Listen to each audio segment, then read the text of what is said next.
Hello friends, book insider पर आप सभी का स्वागत है। आज हम बात करने वाले हैं the mind that changes everything by Ian Gawler book के बारे में। जब पंकज को पहली बार यह पता चला कि उसे कैंसर है तो उसकी जिंदगी जैसे रुक सी गई। एकदम से सब कुछ ब्लर हो गया था। डॉक्टर ने बोला था स्टेज 3 है, कीमोथेरेपी करनी पड़ेगी और पता नहीं कितना टाइम है। उस दिन हॉस्पिटल के बाहर बैठा पंकज बस एक ही बात सोच रहा था, अब क्या। वो 38 साल का था, 2 छोटे बच्चों का पिता और एक लविंग हस्बैंड। जिंदगी में अभी तो बहुत कुछ करना बाकी था और ये खबर जैसे किसी ने उसका फ्यूचर चुरा लिया हो। शुरुआत में पंकज भी वही करता रहा जो हर कोई करता है, treatment, chemo, medicines, strict diet. पर धीरे धीरे उसने फील किया कि उसका शरीर सिर्फ दर्द में नहीं है, उसका माइंड भी थक चुका है। हर बार हॉस्पिटल की सीढ़ियां चढ़ते हुए उसे ऐसा लगता जैसे वो कोई युद्ध लड़ने जा रहा हो। वो हर दिन खुद को मिरर में देखता और सोचता, क्या मैं बच पाऊंगा? अंदर से एक आवाज आती, शायद नहीं। फिर एक दिन उसकी लाइफ में कुछ बदला। उसकी बेटी ने उसे एक किताब लाकर दी, you can conquer cancer by Ian गॉलर।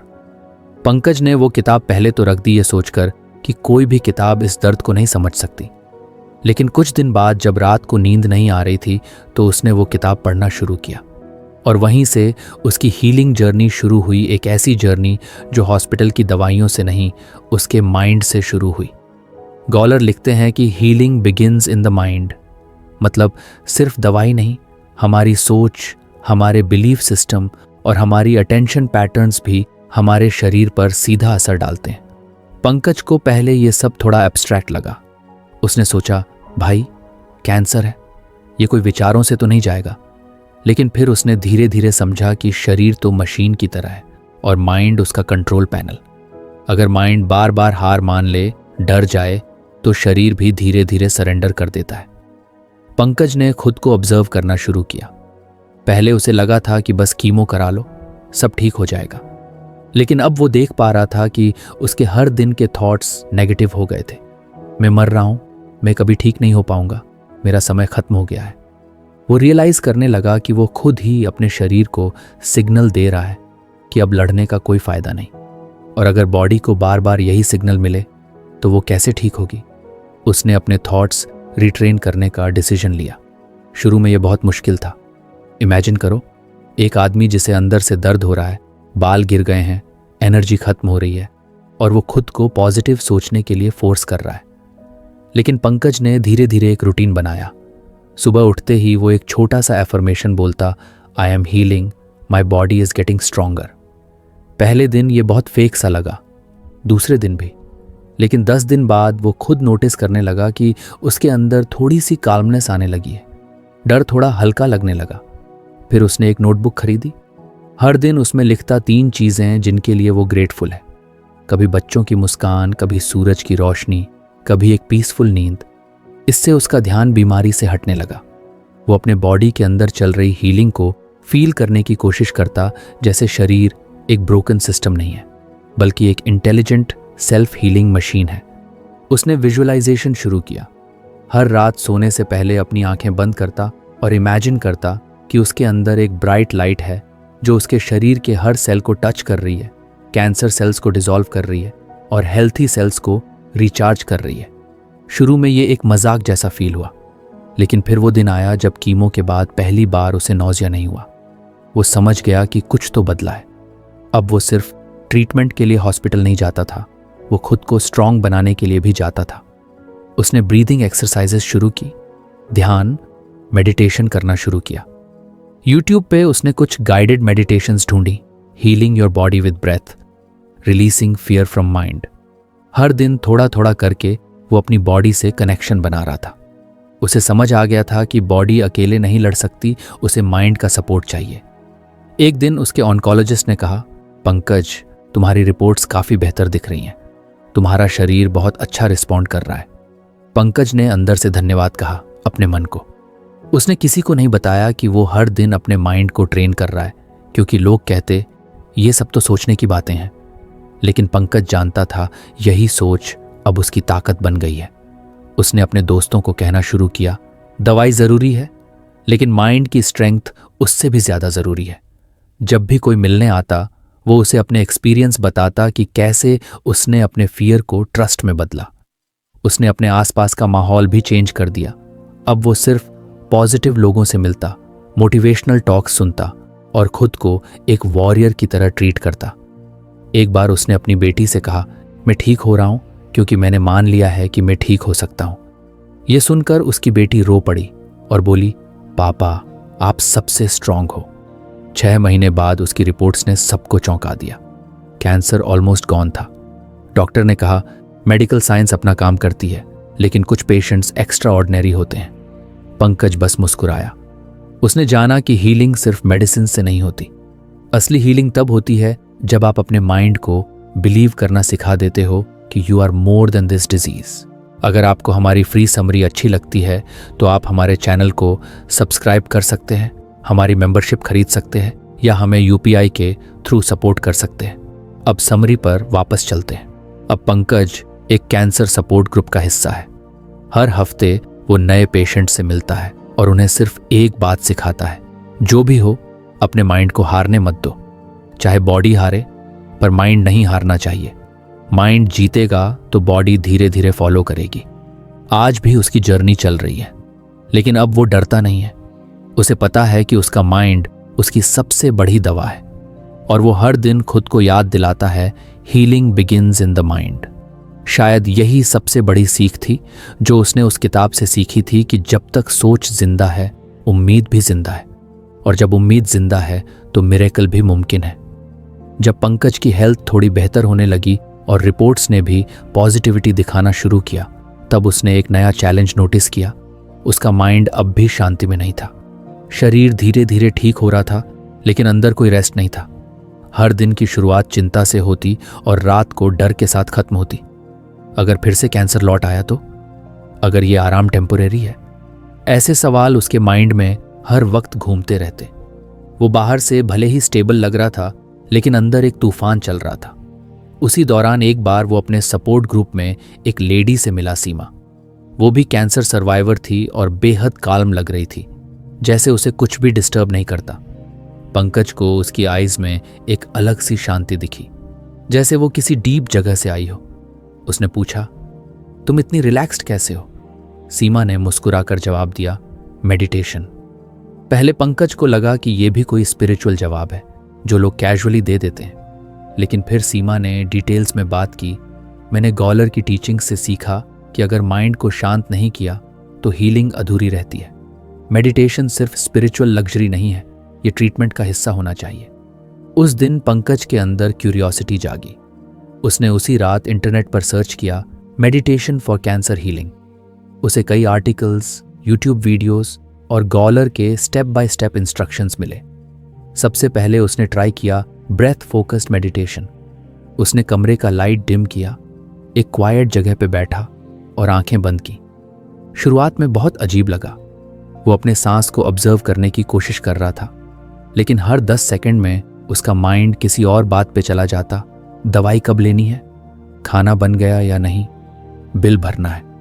वो फ्रस्ट्रेट हो गया, लेकिन फिर उसे गॉलर की वो लाइन याद आई, it's not about stopping thoughts, it's about gently returning to the breath again and again.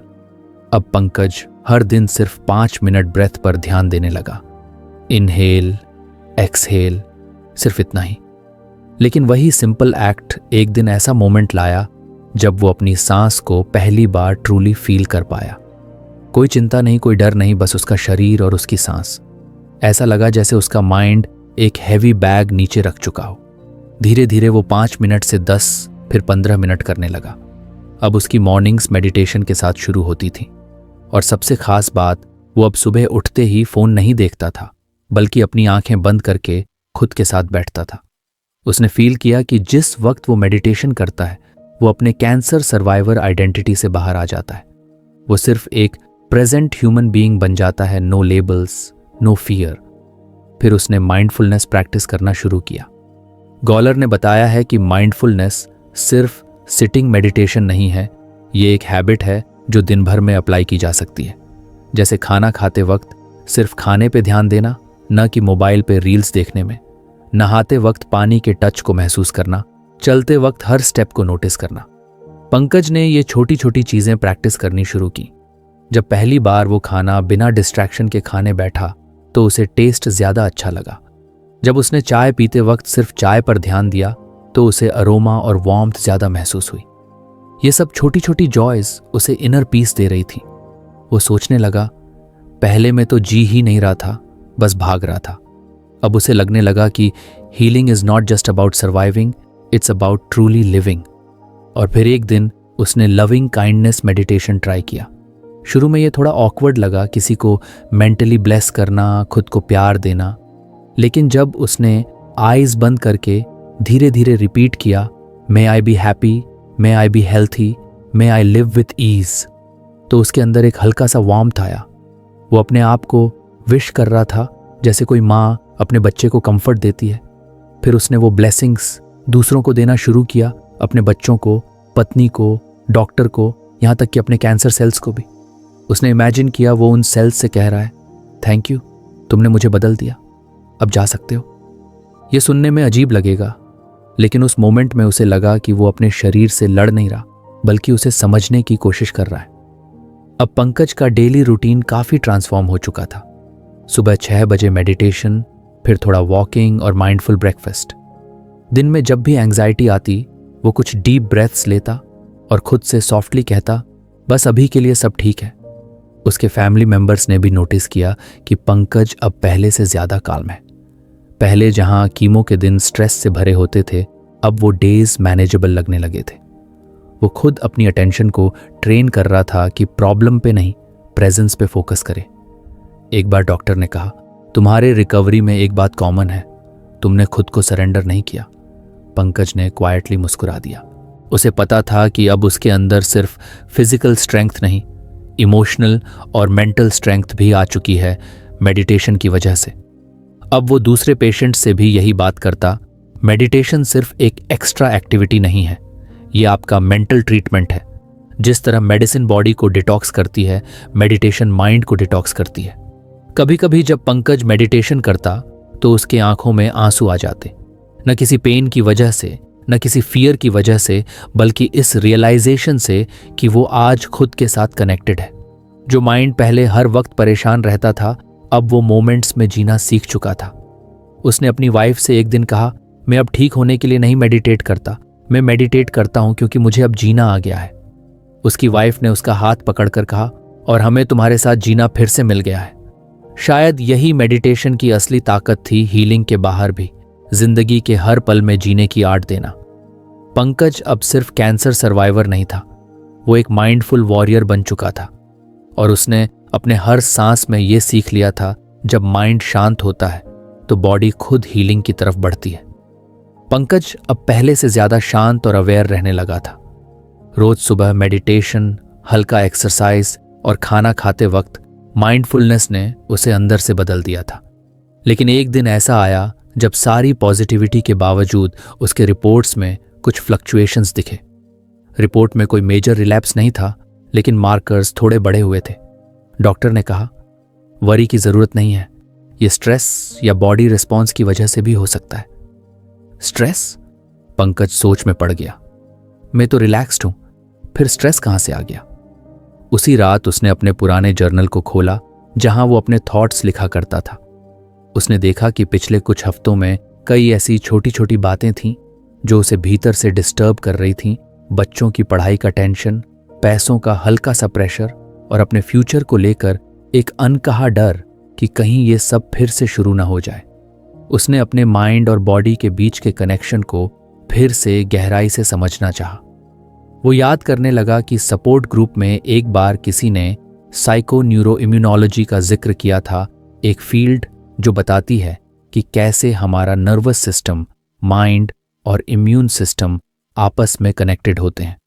Pankaj ने उस विषय पर पढ़ाई शुरू की। उसने एक आर्टिकल में पढ़ा, जब हम स्ट्रेस में होते हैं तो बॉडी कॉर्टिसोल और एड्रेनलिन जैसे स्ट्रेस हार्मोन्स रिलीज करती है। ये हार्मोन्स अगर कभी कभार निकलें तो कोई प्रॉब्लम नहीं, बल्कि यूजफुल होते हैं। लेकिन अगर ये लगातार बने रहें तो ये इम्यून सिस्टम को सप्रेस करने लगते हैं। उसे एक डायग्राम याद आया जहां दिखाया गया था कि जब कोई व्यक्ति क्रॉनिक एंग्जाइटी में रहता है तो उसके शरीर में इन्फ्लेमेशन बढ़ जाती है जिससे हीलिंग स्लो हो जाती है। और दूसरी तरफ जब कोई व्यक्ति होपफुल, रिलैक्स्ड और इमोशनली बैलेंस्ड होता है तो उसके इम्यून सेल्स ज़्यादा एक्टिव रहते हैं, बॉडी फास्टर रिकवर करती है। पंकज को अब समझ आया कि उसकी थिंकिंग सिर्फ मेंटल नहीं थी, वो एक्चुअली बायोलॉजिकल इम्पैक्ट डाल रही थी। उसका बिलीफ, उसका इमोशन और उसकी अटेंशन बॉडी केमिस्ट्री को बदल सकते थे। उसे अपनी जिंदगी का एक पुराना किस्सा याद आया। जब उसका बेटा छोटा था और एक बार तेज बुखार में था, पंकज पैनिक हो गया था। लेकिन उसी वक्त उसकी वाइफ ने काल्म रहते हुए बच्चे के माथे पे हाथ रखा और सॉफ्टली बोली, सब ठीक हो जाएगा। और अगले दिन सच में फीवर उतर गया। पंकज ने तब सोचा था कि शायद सिर्फ दवाई ने असर किया, लेकिन अब उसे लगने लगा कि उस भरोसे और काल्म एनर्जी ने भी एक हीलिंग एनवायरनमेंट क्रिएट किया। पंकज ने अपनी फीलिंग्स को और डीपली ऑब्जर्व करना शुरू किया। उसने देखा कि जब वो किसी बात को लेकर चिंता में डूब जाता है, जैसे कि इंश्योरेंस रिन्यू नहीं हुआ, EMI कब भरना है, तो उसके पेट में हल्की सी टाइटनेस होने लगती है। दिल थोड़ी देर के लिए तेज धड़कने लगता है और उसकी सांस उथली हो जाती है। लेकिन जब वो नेचर वॉक पे जाता है, कोई अच्छी किताब पढ़ता है या अपने बेटे की बातें सुनता है, तो उसकी ब्रीथिंग नॉर्मल हो जाती है और बॉडी लाइट फील करती है। एक बार वो हॉस्पिटल में एक यंग लड़के से मिला, रमन, जो बोन कैंसर से जूझ रहा था। लेकिन पंकज को देख के यकीन ही नहीं हुआ कि वो लड़का इतना हंस रहा था। पंकज ने उससे पूछा, तुम्हें डर नहीं लगता? रमन बोला, डर तो लगता है, लेकिन मैं उसे जीतने नहीं देता। मैंने अपने डॉक्टर से सुना है कि जब मैं हंसता हूं तो मेरी body happy hormones endorphins release करती है, जो मेरी इम्यूनिटी को बूस्ट करते हैं। तो मैं बस हर दिन कुछ फनी वीडियोस देखता हूं। पंकज को यह बात बहुत डीप लगी। ये लड़का अपने थॉट और इमोशन से अपने इम्यून सिस्टम को इन्फ्लुएंस कर रहा था।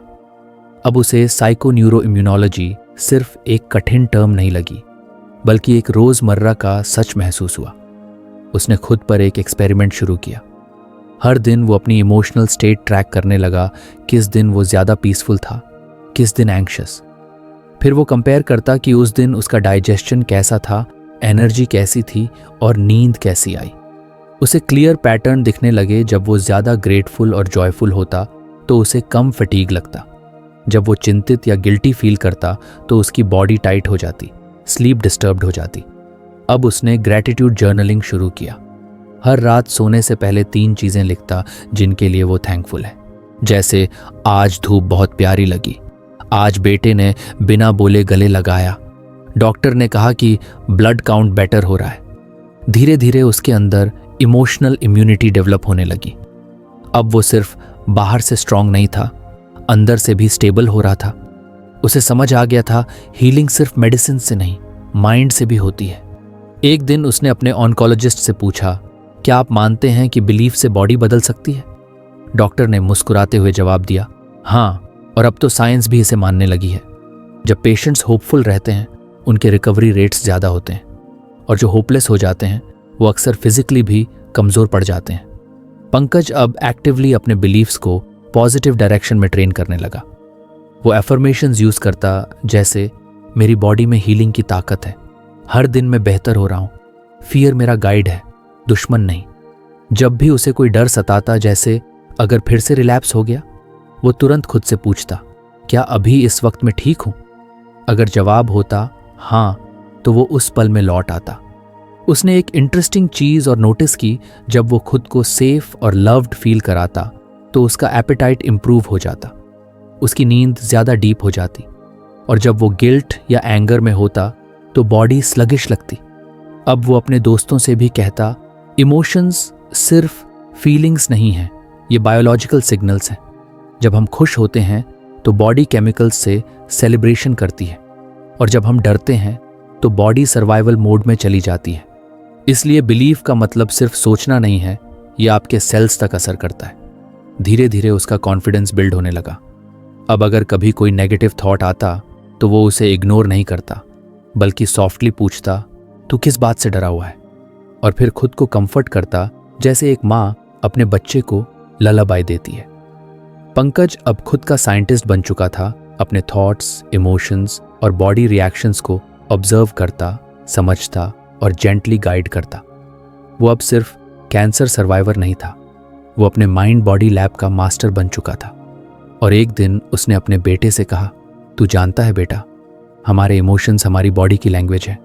जब हम खुश होते हैं तो शरीर कहता है मैं सेफ हूं, और जब हम डरते हैं तो शरीर कहता है मुझे संभाल लो।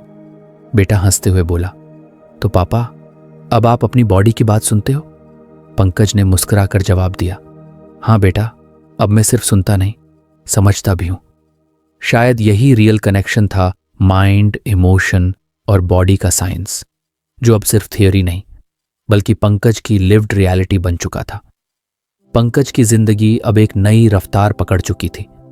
वो अब सिर्फ दवाइयों और टेस्ट्स का मोहताज नहीं था, बल्कि खुद के अंदर की ताकत को पहचान चुका था।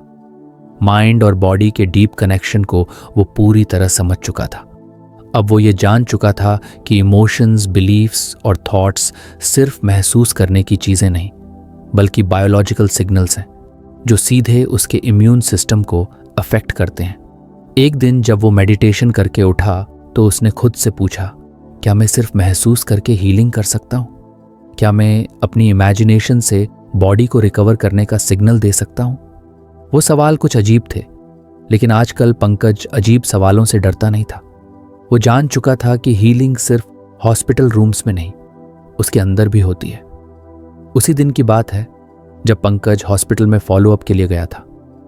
इंतजार करते करते उसकी बगल में बैठी एक एल्डरली वुमन से बात शुरू हो गई। नाम था शांता देवी। बड़ी शांत एनर्जी थी उनमें। उन्होंने पंकज की आंखों में देखा और मुस्कुराकर बोली, तुम ठीक हो जाओगे बेटा, मैं भी ठीक हो चुकी हूं। जानता है कैसे? पंकज ने आंखें फैलाकर पूछा। कैसे? शांता देवी बोली, मैं रोज एक ही सेंटेंस बार बार बोलती थी, मैं ठीक हो रही हूं, मेरी बॉडी में हीलिंग हो रही है।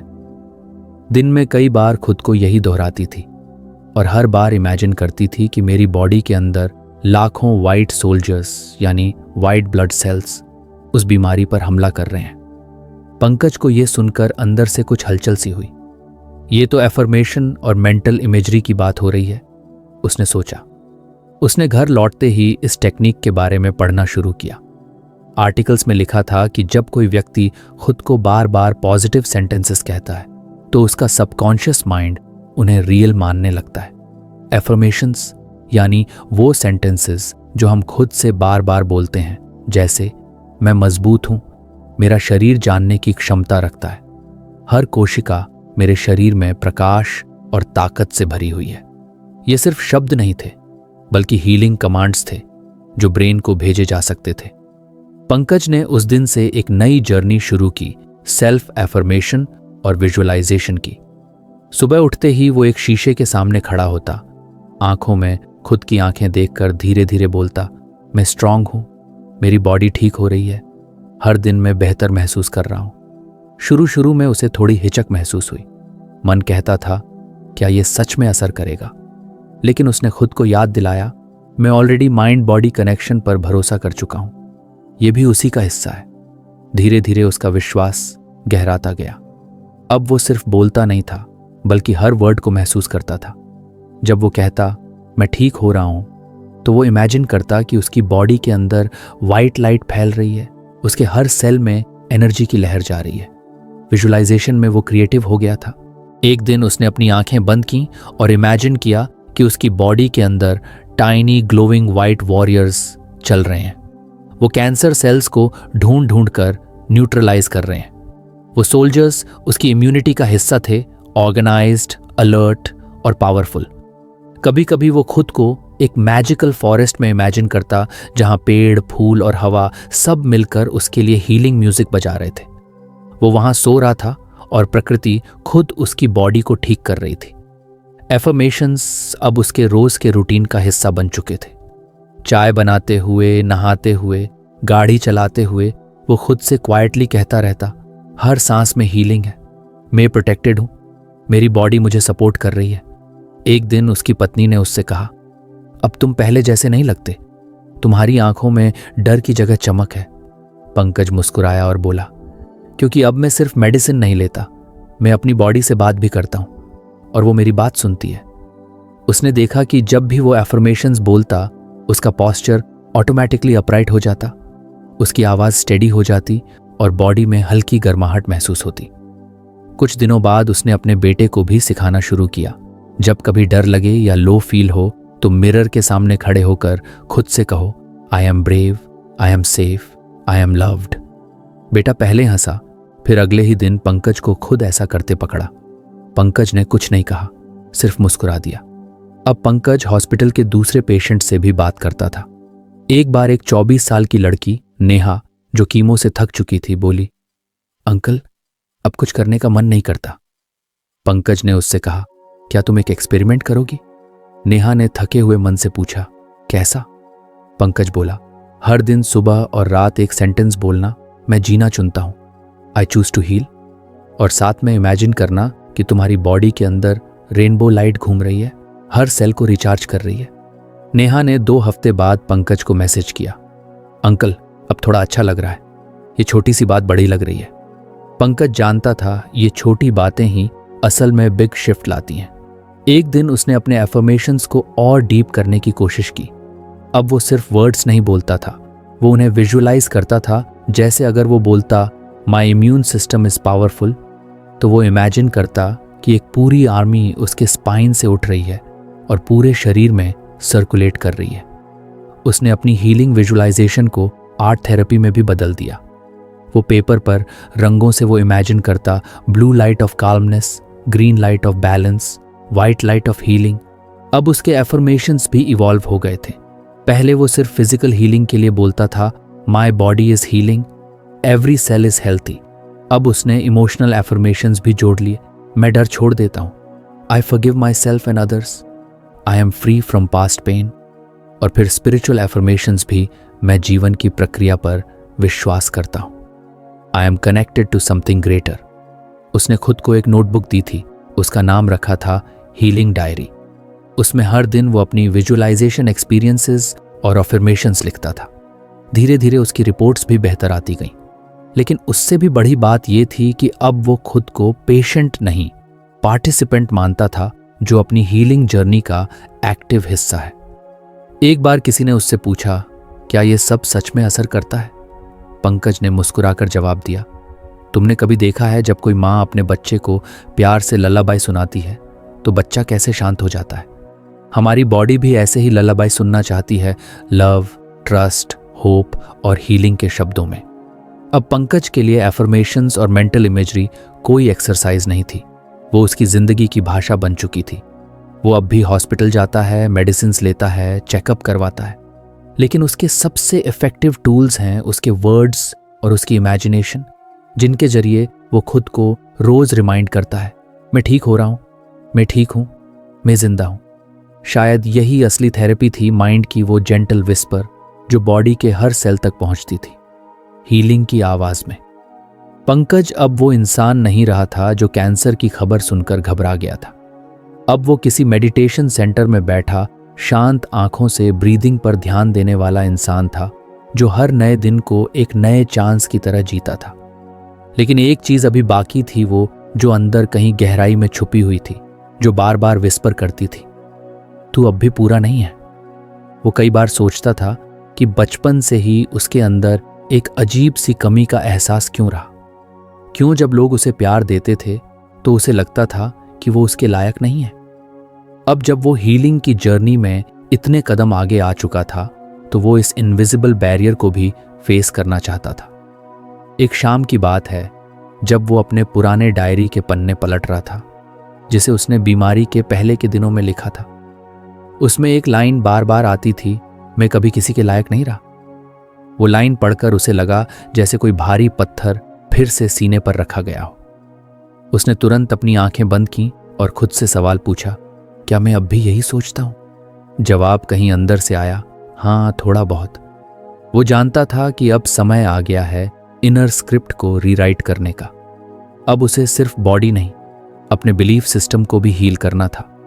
अगले दिन उसने अपने मेडिटेशन मेंटर से बात की। वो एल्डरली आदमी मुस्कुराकर बोले, पंकज, हर इंसान के अंदर एक पुरानी टेप चलती रहती है, चाइल्डहुड में बनी हुई, समाज से मिली हुई, कुछ एक्सपीरियंसेस से पैदा हुई। जब तक तुम उस पुरानी टेप को बंद नहीं करते, नई कहानी शुरू नहीं होती। पंकज ने पूछा, तो कैसे बदलें इस टेप को? उन्होंने जवाब दिया, पहले उसे सुनो पूरी अवेयरनेस के साथ, देखो वो टेप क्या कहती है, फिर हर सेंटेंस को पकड़कर उसके पीछे की सच्चाई को समझो और फिर उसे बदल दो। पंकज ने उस दिन से एक नया काम शुरू किया, बिलीफ जर्नलिंग। वो हर रात बैठकर लिखता कि आज उसके मन में कौन कौन से लिमिटिंग बिलीफ्स आए। एक दिन उसने लिखा, मैं हमेशा दूसरों से पीछे रहूंगा, लोग मुझे तभी अपनाते हैं जब मैं यूजफुल हूं, मुझे स्ट्रांग दिखना ही पड़ेगा वरना लोग छोड़ देंगे। इन सब को उसने ध्यान से पढ़ा। फिर उसने हर सेंटेंस के सामने लिखा, इज दिस 100% ट्रू? और फिर सोचने लगा, क्या कभी ऐसा हुआ कि मैं पीछे था लेकिन लोगों ने फिर भी मुझे एक्सेप्ट किया? जवाब आया, हाँ। क्या कभी ऐसा हुआ कि मैं वीक था लेकिन किसी ने मुझे प्यार दिया? जवाब आया, हाँ। अब वो हर बिलीफ को धीरे धीरे डिसमेंटल कर रहा था। वो समझ चुका था कि बिलीफ्स थॉट्स की तरह ही हैं, आते हैं जाते हैं और अगर पकड़ कर ना रखो तो फेड भी हो जाते हैं। अब उसकी रीराइटिंग प्रोसेस शुरू हुई। उसने एक नया नोटबुक लिया और उसमें एम्पावरिंग बिलीफ्स लिखने शुरू किए। मैं वर्दी हूं बिना किसी कंडीशन के, मुझे प्यार देने के लिए परफेक्ट नहीं बनना पड़ता, मैं जब भी खुद से कनेक्ट करता हूं मुझे स्ट्रेंथ मिलती है, मेरा अस्तित्व ही इनफ है। हर दिन वो इन्हें लाउडली पढ़ता। हर बार जब भी पुरानी बिलीफ्स अंदर से उठती वो उनके सामने अपनी नई बिलीफ्स को रख देता। एक दिन उसने मिरर के सामने खड़े होकर कहा, मैं पर्याप्त हूं, और पहली बार उसे लगा जैसे ये सिर्फ शब्द नहीं बल्कि उसका सच्चा ट्रूथ है। अब जब भी उसके अंदर डर उठता था, क्या अगर दोबारा बीमारी लौट आई, वो खुद को अफर्म करता था, वही आता है, मैं उसे सामना करूंगा, I trust my self and life. उसके बिहेवियर में सटल लेकिन पावरफुल चेंजेस आने लगे थे। अब वो लोगों से बात करते समय ज्यादा ओपन था, हेल्प मांगने में हिचक नहीं होती थी। पहले वो हमेशा खुद को अकेले स्ट्रांग साबित करने की कोशिश करता था, लेकिन अब वो वल्नरेबिलिटी को वीकनेस नहीं स्ट्रेंथ मानने लगा था। एक शाम उसकी बेटी उसके पास बैठी थी। वो होमवर्क में अटक गई थी और फ्रस्ट्रेशन से रोने लगी। पंकज ने उसे देखा और न वो लेक्चर दिया न सॉल्यूशन बताया, बस बोला, it's okay to feel not enough sometimes, but remember feelings change, तुम हमेशा इनफ हो। उसकी बेटी ने आंखों में चमक के साथ पूछा, पापा आपको कैसे पता? पंकज मुस्कुरा दिया, क्योंकि मैंने भी बहुत सालों बाद ये सीखा है। उस रात उसने सोचा, शायद यही असली हीलिंग है, जब हम अपनी जर्नी से दूसरों को भी लाइट दे सकें। अब उसका आखिरी हॉस्पिटल चेकअप था। डॉक्टर ने रिपोर्ट देखकर कहा, सब कुछ नॉर्मल है, नो साइंस ऑफ डिजीज। वो मुस्कुराया, लेकिन उसके लिए अब यह सिर्फ फिजिकल रिकवरी नहीं थी।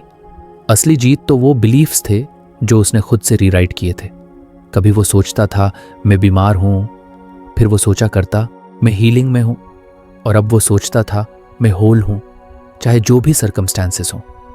उसकी जिंदगी अब एक नई स्क्रिप्ट पर चल रही थी, वो स्क्रिप्ट जो उसने खुद अपने माइंड के अंदर लिखी थी, जिसमें डर थे लेकिन करेज भी था, जिसमें मुश्किलें थीं लेकिन अवेयरनेस भी थी, जिसमें पुरानी कहानियां थीं लेकिन अब उनका नया कंक्लूजन था।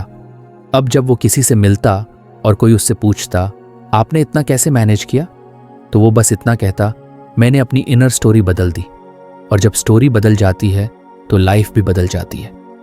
पंकज की जिंदगी अब सिर्फ रिकवरी की कहानी नहीं थी, वो अब इंस्पिरेशन था उन सभी के लिए जो अपने भीतर की आवाज से लड़ रहे हैं और जो एक नई आवाज लिखना चाहते हैं, एक ऐसी जो कहे, मैं पर्याप्त हूं, I M healing, I am free. और यही उसकी असली थेरेपी थी, उसकी रीरिटन स्टोरी, जिसकी इंक थी अवेयरनेस, शब्द थे बिलीफ, और टाइटल था जिंदगी फिर से शुरू हुई। तो फ्रेंड्स, ये थी हमारी आज की बुक समरी। आपको कैसी लगी कमेंट करके ज़रूर बताएं, और धन्यवाद आपका समरी एंड तक सुनने के लिए।